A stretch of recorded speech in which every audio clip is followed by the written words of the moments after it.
Well, I don't know about you, but I think John Mayer said it right. While trying to express how he feels, at least he did a great job of expressing how I feel sometimes, where he just said, nobody's honest. Seems like everybody's lying, the joke's getting old, the future seems like it's fading, and the weight of my worries, it's just too much to take on. And some days I guess I just feel like giving up. Now, my sense is there are a lot of us that feel the same way. A lot of us are just kind of in this situation where we say we just feel discouraged.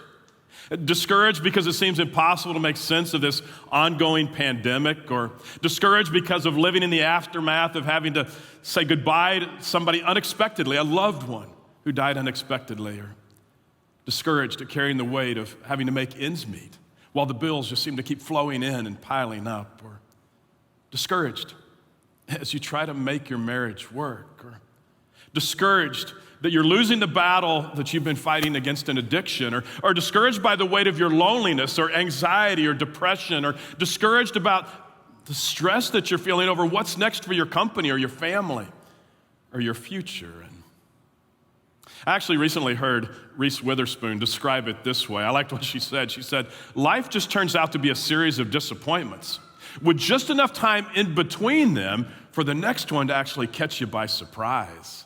It's like this series of disappointments, and there's just enough of a gap between them that the next one just hits you by surprise, and that pretty well sums it up perfectly. And whatever the reason, everything around us right now just feels heavy. It's as though there's this dark cloud that's hanging over us, and life just feels weighty, and you might even describe it as a burden, and life has just become a burden, which I suppose is why John Mayer concluded. He said, you know what, I guess I just feel like giving up today. Now, I think part of what makes it so discouraging is that in the past, maybe just several years past, but in the past, we all had this little box that we would carry around with, a little box that we could actually open up and pull things out of that box in order to make us feel better. I mean, better times, we all had a box that we could turn to, and we could dig in that box, and we could find something that would make everything seem okay. For instance, when I was in high school, for me, it was my car. I would open up my box, and I'd jump in my car, and I'd get all my friends, and would shut out the rest of the world, and would crank up the music, and would drive my 67 GTO, and we would drive it up and down Forest Lane in Dallas, Texas. And it was while riding in my car. But all of a sudden, all my struggles seemed to go away. After college, I'd reach into my box and I'd pull out my resume for encouragement. I'd pull out my resume, and I just kind of assumed that surely after 24 years of formal education, everything was going to be all right. Or sometimes I pull out my box and yes, it's food. And man, it's Little Debbie's. And food is a big part of my box. I mean, there's a reason why they call it comfort food. And so my question is, how about you? What's in your box? What's in your box that you turn to make sense of life? I mean, for you, maybe it's your titles, maybe it's positions. For some of you, it's other people's opinions of you, what they think of you. Or for you, maybe it's just keeping your body young and healthy. Or some of you, you're banking on your physical appearance to get you through. Or for others, it's money or the power and the position that's afforded to you through money. Or some of you, it's just hobbies. And all of us have this box of goodies, and we turn to it when we get discouraged and when things feel heavy, and we're constantly adding more and more stuff to our box. I mean, hoping that somehow we're going to find something in our box that some way is going to lift us up, and when our burdens become way too heavy to bear. Now, some people just have a gift at acquiring more stuff. Maybe you're one of those that's gifted at acquiring stuff for your box. And there's a man named William Randolph Hearst. He was a stuffaholic, meaning he was good at acquiring stuff for his box. So much so that he had 3,500-year-old Egyptian statues in his box. He had medieval Flemish tapestries in his box. He had centuries-old hand-carved ceilings. He had some of the greatest works of art of all time. And William Randolph Hearst actually had so much stuff, he needed a bigger box to keep it all. This wouldn't do. He needed a bigger box. And so William Randolph Hearst actually built a 72,000 square foot house to put all of his stuff in. Now it's known as the Hearst Castle. And my family, we used to drive by it when I was a kid on my way to visit my grandmother in Redwood City, California. And William Randolph Hearst, he acquired property for his house, actually 265,000 acres he acquired around his house, his box of stuff. At one time, he owned about 50 miles of the California coastline. And for 88 years, William Randolph Hearst actually collected more stuff. And then you know what he did? He died. He died, and that was kind of it. And so today, you can actually take a tour of the Hearst Castle, and people do it by the thousands every day. And when they do, when they walk out, they all say pretty much the exact same thing. You know what they say? They say, wow, he had a lot of stuff. I mean, he really had a lot of stuff. And so in preparation for this talk, I actually asked our team if they could make me a bigger box than this. I said, I just need something bigger. I don't need the Hearst Castle, but something bigger than this little box would be nice. And so this is what they actually came up with for me. And they definitely went all out. They made me a bigger box, and it's not quite a house, but it's getting pretty close to a house. And that's kind of what you do when you get more stuff. You have a bigger box and a bigger box until finally you have a box that's just about as big as a house, because you've got to find a place to put your stuff. You keep getting more stuff and more stuff until the point that you have a place about as big as a house. Now, I actually like what comedian George Carlin said one time. He said, you know what a house is? A house is just a pile of stuff with a cover on it. I mean, that's all a house is. It's a pile of stuff filled with all the things that we hope somehow are going to bring joy to our life, that are going to bring that sense of relief and fulfillment and peace to our lives. And you know, we don't ever say it out loud, but in our heads, what we're thinking is, you know what, if I can just fill my box, if I could just fill it with enough money, then I'm going to feel safe. Everything's going to be fine. If I could just fill my box with enough achievements and accolades to be perceived as being successful, man, then I wouldn't feel so discouraged. As long as I have my dog Bear, I'm going to be fine. If I've got my pets, I'm not going to be discouraged. And if I can just fill my box with the best grades in school, if I can just get into the right college, if I could just earn one more degree, if I could just fill my box with the right job or the right promotion, if I could just fill my box with the right relationship, if I could just fill my box with enough stuff, then somehow I wouldn't feel so broken inside, and I wouldn't feel so much like giving up. But here's the problem. And we all know what the problem is. You know what the problem is. The problem is, it doesn't matter how much stuff we have in our box. It still doesn't fix whatever's wrong in our lives. It just leaves us feeling more disappointed and more discouraged. And in reality, the reality is in our lives, it still feels like a burden. And that burden might be alleviated for a season, but at some point, the burden always comes back. Because it doesn't matter how much stuff we have in our box. Our stuff will never leave us being pretty enough. It'll never leave us being smart enough, rich enough, successful enough, comfortable enough to release us from the burdens of our lives. And at some point, here's what happens. Happened to me when I was in high school. At some point, the car ride's over. You run out of gas. At some point, the food, it's all gone. And I've gained 10 pounds and the clothes don't fit anymore. And my knees ache. At some point, the dog dies.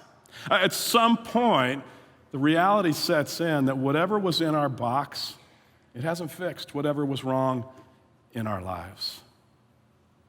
Now, around the holidays, we tend to all spend time with family, and for some families, that actually means spending time playing table games. And I don't know if you remember table games or not. You remember when games actually used to come in a box, and you'd pull the pieces out. And writer John Ortberg actually says that growing up around his house, they would always play table games, and he would always play them with his grandmother. Now, he described his grandmother, he said, usually she was gentle. Usually she was this kind soul. But he said, whenever it came to playing the game, especially the game of Monopoly, given the opportunity, he said his grandmother would take you to the cleaners every single time. And I mean, she knew how to play the game. He said she understood that you don't win without taking risk, and she never played to come in second. And so she would spend every dollar that she got, and she'd buy up every piece of property that she landed on. And she understood that when it came to Monopoly, accumulation is the name of the game, that money is how you keep score. And so John said, all the other grandchildren, they would regard grandma with fear and envy and just shock and awe when it came to Monopoly. And every time they played Monopoly, he said it was just a matter of time before she would take all of John's money, and then she'd make him take his little race car marker and put it away. And then she'd say, don't worry, Johnny, don't worry about it. One day you'll learn to play the game. And he said that would make him so mad when she would say that. And one year, when John was about 10 years old, he actually spent the summer playing Monopoly with a kid across the street named Steve. And that summer, what his grandmother had been showing him for so long finally sank in. And by that fall, when he sat down to play with his grandmother, John was more ruthless than she was. And he said slowly, cunningly, he exposed his grandmother's weaknesses and he drove her completely off the board.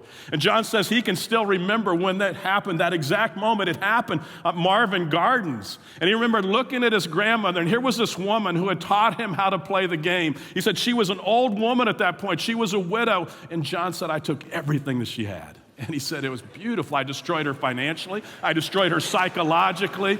He said, I watched her give up her very last dollar and quit in utter defeat. And John said, that was the greatest moment of my life, right then, because I'd won. And in that moment, he said, I was stronger, I was more clever, I was more ruthless than my grandmother. But his grandmother actually had one more thing to teach John. See, her greatest lesson actually came at the end of that particular game when she said, okay, Johnny, that's fine, but you do realize now, don't you? It all goes back in the box. I mean, all the houses and hotels, all that property, Boardwalk Park Place, utilities, railroad companies, all of those thousands of dollars in your hand, the game's over, and when the game's over, everything goes back in the box. And John said, I didn't want to put it back in the box. He said, I wanted to leave it out as a memorial to the skills that I had gained in playing this game. He said, maybe we could even bronze it and leave it out so others could admire what he had done and his success. But the moment didn't last, because in the very end, it all goes back in the box. And that's the problem with whatever you and I pull out of our box. Sooner or later, it's all going to go back in the box. And this is where Jesus actually comes into the picture. See, Jesus is more than just a character in a cute story. He's more than just a baby born in a manger. And he's more than just a cute, cuddly little baby that makes us feel warm and fuzzy around Christmas time. One writer actually described Jesus. He knew Jesus personally, and the way he described Jesus, he said, Jesus is actually God. He said, God who became human and made his home among us, meaning Jesus is actually God himself taking on the form of a human being. And another writer by the name of Isaiah, he actually said this about Jesus. He said, for a child is born to us, a son is given to us, the government will rest on his shoulders, and he will be called Wonderful Counselor, Mighty God, Everlasting Father, Prince of Peace. His government and its power will never end, and he will rule with fairness and justice from the throne of his ancestor David for all of eternity. And Isaiah was describing Jesus. Jesus, God in the form of a human being. Jesus, God himself, in the form of a human being who entered into the world in order to change the world. Jesus, God himself, who stepped into the world, a world full of discouraged people. Jesus, God himself, who stepped into a world of people who are weighted down and burdened by life itself. And it's to those kind of people just like me, people just like you, people who were discouraged and ready to give up on life, that Jesus actually said these words. He said, come to me, all of you who are weary and carry heavy burdens, and I will give you rest. To those of you who are weary and carrying heavy burdens, I listen to that, I say, that sounds like me, that sounds like you. And to those who are weary and carrying heavy burdens, Jesus says, come to me and I will give you rest. And you need to understand these words that Jesus spoke, they were spoken 2,000 years ago or so, and they were actually recorded by a man named Matthew. Now, Matthew was an interesting guy because before he met Jesus, Matthew was a tax collector. And because he was such a crooked tax collector, Matthew was hated by everyone who knew him. He was an outcast. He was a swindler. He was a liar. He was a cheat. And you see, for so long, Matthew had put his hope, what was in his box, what was his money. What was in Matthew's box was his money, and for his entire life, he had thought, you know what, it's going to be money. That's what's going to fix all my problems. That's what's going to take care of the brokenness inside of me, and he believed it was his money in his box that was going to give him rest and hope and peace and take away the discouragement and the burden that he'd been carrying in his life, but it wasn't working. So Jesus, God himself, told Matthew, he said, come to me. Come to me. Now we need to kind of pause and just kind of imagine for a moment how much hearing Jesus speak those words, what it meant to Matthew. See, nobody wanted Matthew to come around. He was a loser. Matthew, who had robbed people for his own gain. Matthew, who undoubtedly carried around so much baggage and regret and shame. And when Matthew heard Jesus say to him those words, come to me, all who are weary, and I will give you rest. And when he hears Jesus say those words, what he's hearing Jesus say is, Matthew, I'm going to give you something that whatever's in your box will never give you. If you come to me, Matthew, I'm going to take your burdens, I'm going to take your shame, your regret, your worries. I'm going to take everything that's falling apart in your life, and I'm actually going to give you rest. Not just physical rest, not just emotional rest, but I'm going to give you rest for your weary soul. And it was exactly what Matthew needed. And in that moment, Matthew actually received the invitation to follow Jesus while he was still an outcast.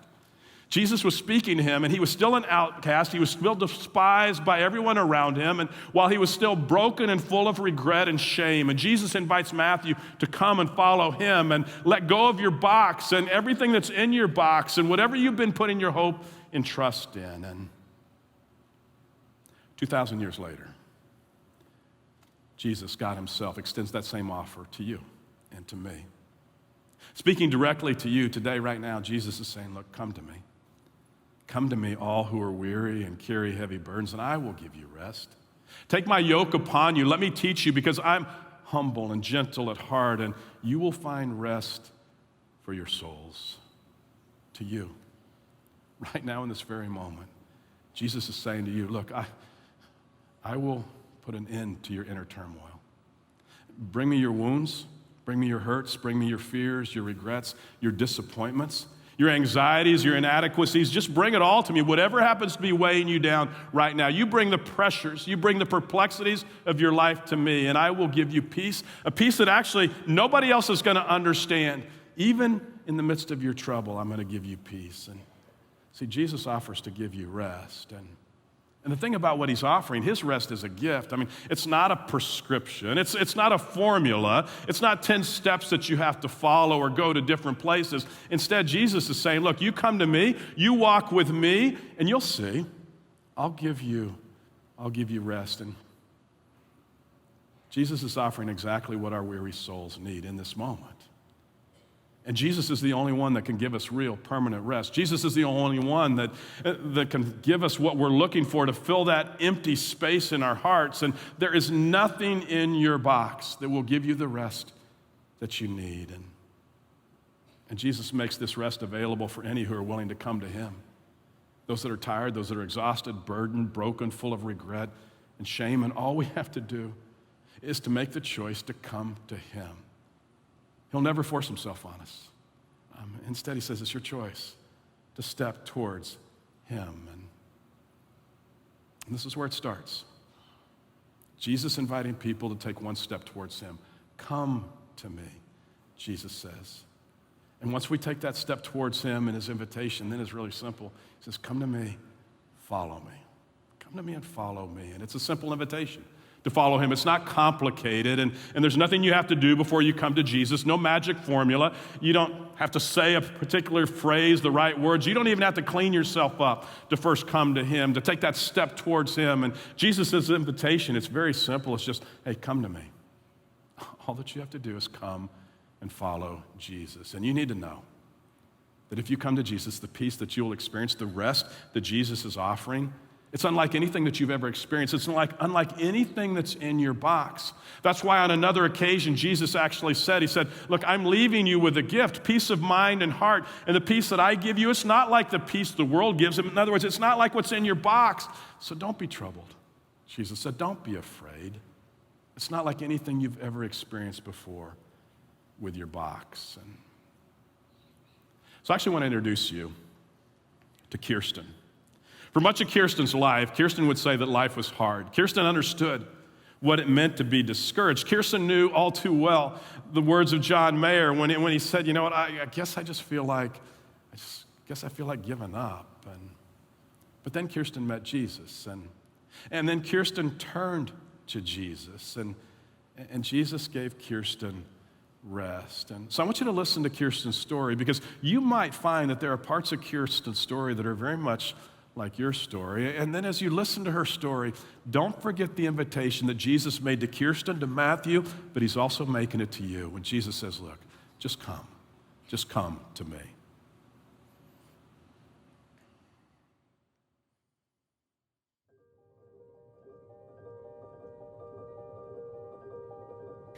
My dad wasn't very kind. He was verbally abusive, he was mentally abusive, physically abusive. He just wasn't a very good guy. There was a lot of tension between us. We did not have the greatest relationship.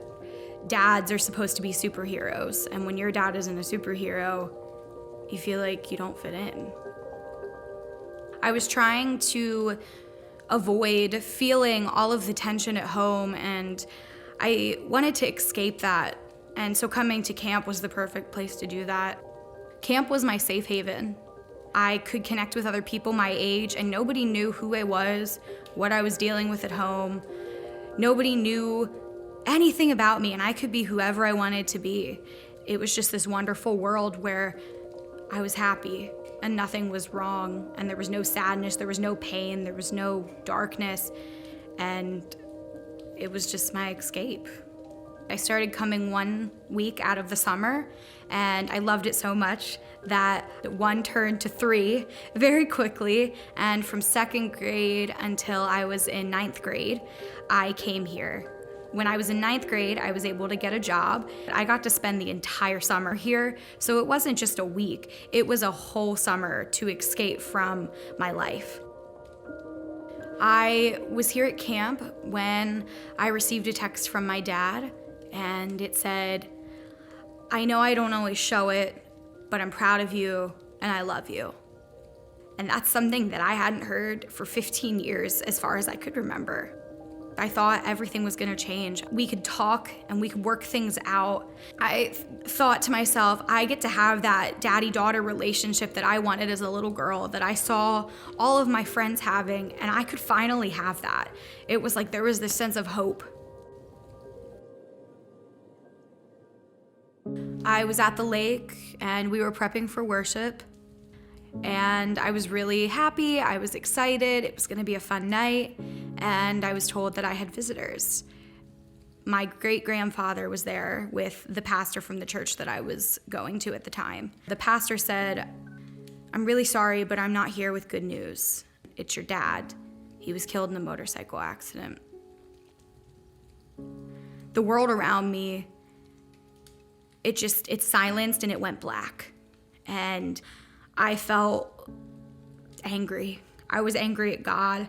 I was angry that I wasn't gonna have the chance to fix that relationship. I wasn't gonna be able to feel that love from him.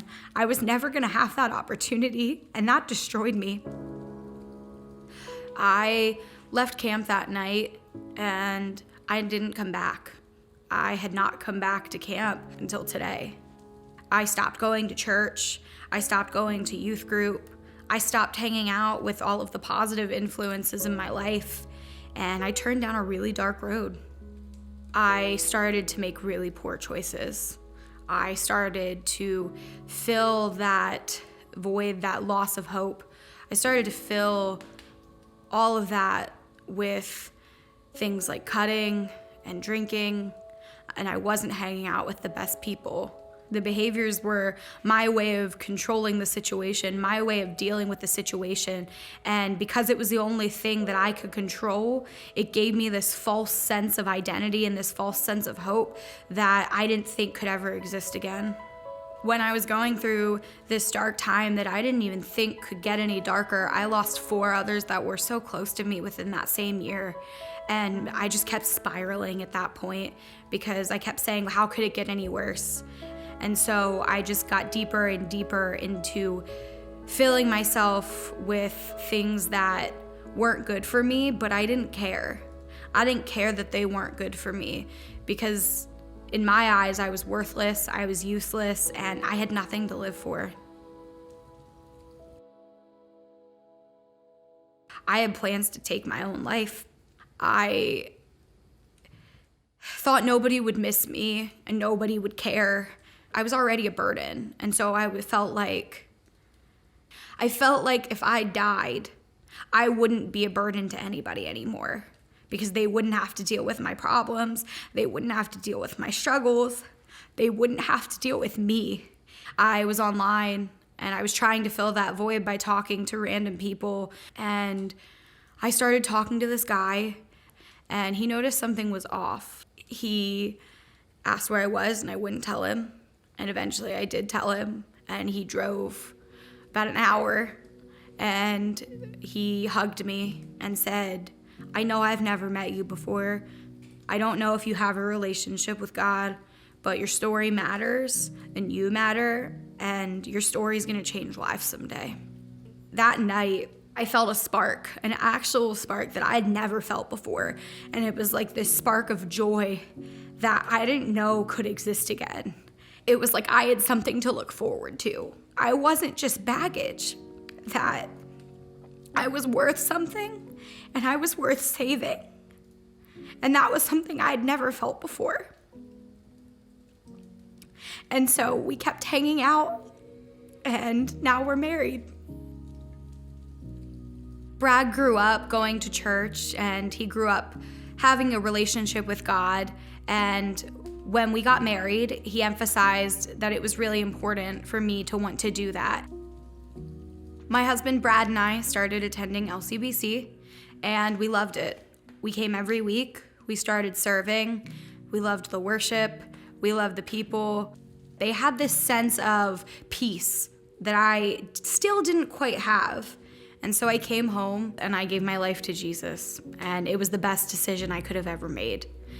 I started digging into my Bible more, I started praying more, and I gave up all of the baggage. I don't have to pretend that there's this false sense of hope anymore, because I know that God has a plan for me, and I know that my past doesn't define me anymore. I know that my worth lies in God, and that there's only one perfect parent. My dad may not have been it, but God is. I'm Kirsten Clark, and I'm a life changed by Christ.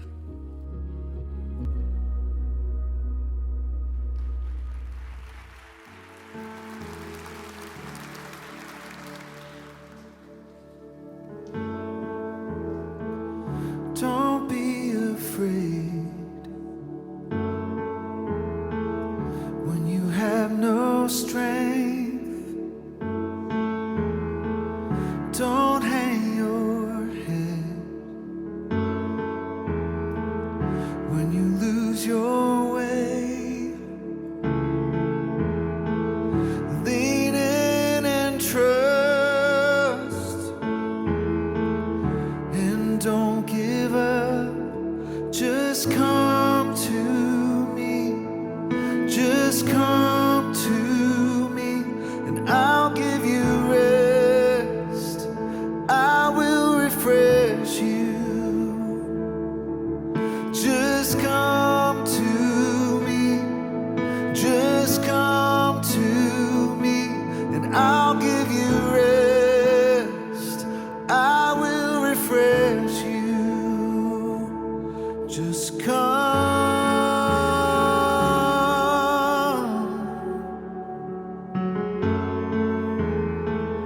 I am so proud. You've come so far. I am so pleased when you bring your heart. Call out my name. Throw off the weight and just come to me. Just come to me, and I'll give you rest. I will refresh you. Just come to me. Just come to me when you're weary. My yoke is easy. Oh, just come. You see, in the midst of her pain, in the midst of her discouragement, in the midst of her struggles, Kirsten actually responded to Jesus. Jesus said, "Come to me." And she came. And as she came to Jesus, Kirsten heard Jesus say, "You're not a burden. You're not just baggage. You matter to me. And what's in your box, it does not define you. So come to me." And to come to Jesus, there's no magical words. There's no formulas. You just come. You come and you give him your heart. You come and you give him your burdens and you give him your life and you choose to follow him. And perhaps you've been looking in your box for a sense of peace. And like the rest of us, all the things that you've been thinking are the solution to your pain that's in your box, the truth is the solution. It's found in Jesus. And Jesus is saying, you don't have to carry the weight. You don't have to carry that burden. That doesn't belong to you anymore. He says, I'll carry it for you, and you don't have to carry that anymore. And Jesus says, I will carry that for you. And once you come to Jesus, Kirsten said it so well. She said, best decision I've ever made in my life. See, because this darkness that hangs over us, this rain of darkness that's been hanging over your head, it's lifted up, it's taken away, and Jesus, who's greater and stronger than all others and everything else, he'll send that darkness running and he'll give you peace like you've never experienced before. And so choose to receive his peace. Take it right now in this moment. Come to Jesus in this moment. Simply whisper to Jesus, say, Jesus, I come to you. For some of us, you might say, I've come to Jesus before, but I still feel the weight. You're still carrying weight and burden. And I would say if that's you, the likely thing is you've done what we all do so often. You've taken it back from him.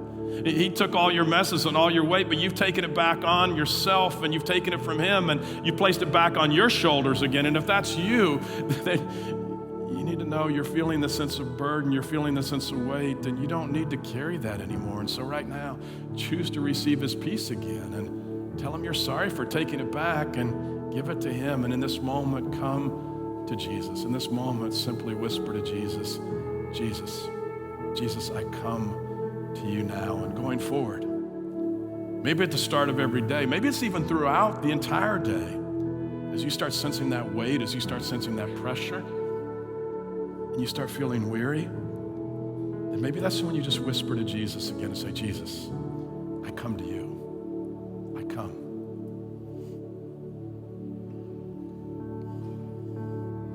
So I come to you. I come to you. You give me rest. You will refresh me, Jesus. So I come to you. I come to you when I'm weary. Your yoke is easy. So I come to you. I come to you. You give me rest. You will refresh me. So I come to you. I come to you when I'm weary. Your yoke is easy. Yeah.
stand and join us?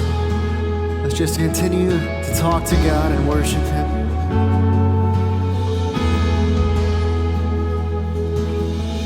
The reign of darkness now has ended in the kingdom of light, in the kingdom of light. Forever under your dominion, you're the king of my life, you're the king of my life. And you reign above it all, you reign above it all. And over the universe and over every heart, there is no higher name. Jesus, you reign above it all. On the cross, the work was finished. God, you poured out your life just to give us new life. Now from the lips of the forgiven, hear an anthem arise, 'cause Jesus, you're alive. Oh, you reign above it all, you reign above it all. Over the universe and over every heart, there is no higher name. Jesus, you reign above it all. Let all of heaven and the earth erupt in song. Sing hallelujah to the everlasting one. There is no higher name. Jesus, you reign above it all. You reign above it all.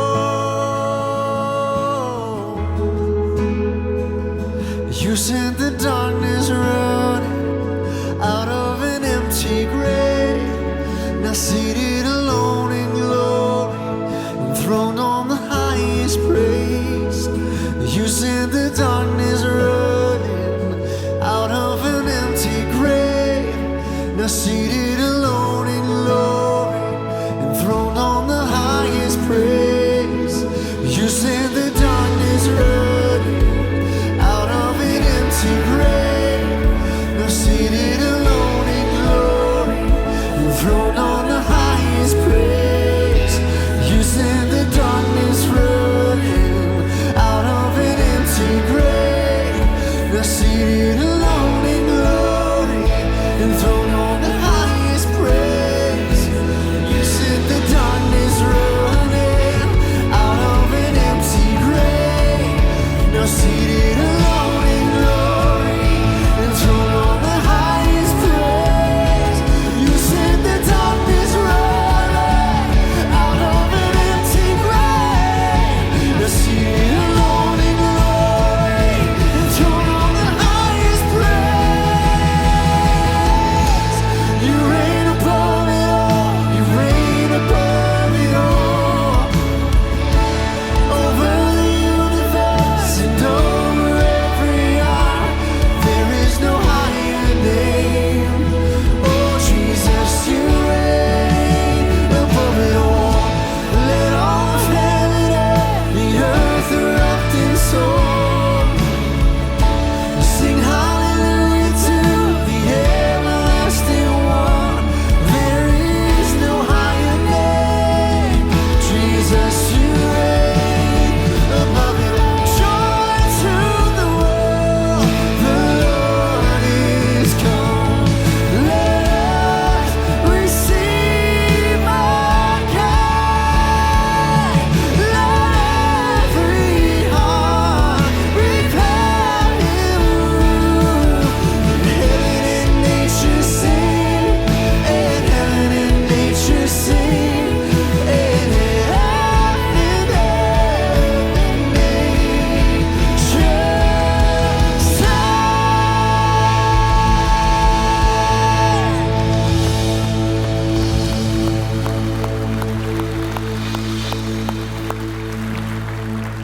Well, Christmas is all about Jesus.